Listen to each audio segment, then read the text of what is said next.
दोस्तों नमस्कार। I hope you will appreciate कि अगर मैं ये कहूं कि मार्च का महीना करदाताओं के लिए बहुत इंपॉर्टेंट है, क्योंकि बहुत से करदाता इस मार्च महीने में फाइनेंशियल ईयर एंडिंग की वजह से ये तय कर रहे होते हैं कि मुझे यदि टैक्स की बचत करनी है इस करंट फाइनेंशियल ईयर में, तो उस पर्पज से मेरे सारे एलिजिबल इन्वेस्टमेंट ऑलरेडी हो चुके हैं।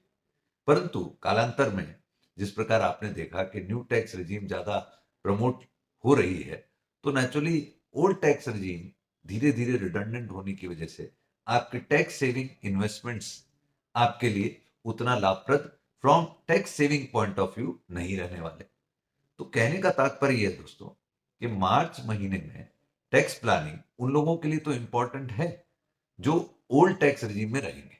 यानी वो तय करें कि क्या उनकी पूरी 1.5 लाख की लिमिट एग्जॉस्ट हो गई, क्या एनपीएस का 50,000 का कंट्रीब्यूशन उन्होंने कर लिया, क्या मेडिकल हेल्थ इंश्योरेंस का कंट्रीब्यूशन उन्होंने कर लिया, होम लोन के प्रिंसिपल का पेमेंट कर दिया, एक्सेट्रा।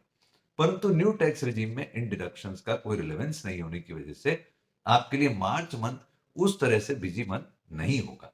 परंतु दोस्तों, इसका मतलब ये नहीं है, इसका तात्पर्य ये नहीं है कि हम अपने इन्वेस्टमेंट करना कम कर दें, क्योंकि बहुत इंपॉर्टेंट है कि हमारे जैसे देश में जहां सोशल सिक्योरिटी सिस्टम नहीं है या बहुत कम लेवल पर है या निचले स्तर पर है, तो वहां पर अगर आपके लिए कल कोई पेंशन की व्यवस्था नहीं है व्यवस्था में, तो आपको सुनिश्चित करना होगा कि आज आपके इन्वेस्टमेंट इस प्रकार हो कि कल वो आपको रिटायरमेंट पर एक पेंशन सुनिश्चित कर पाए। So, what is the message of today's video? That this month is important for those who are going to claim the old tax regime in their return, and with that perspective, they should see whether they have exhausted all investment limits or not.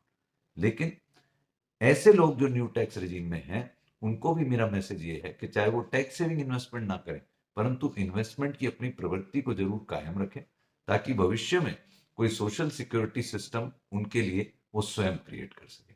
So I hope this would be useful. Thank you. Jai Hind.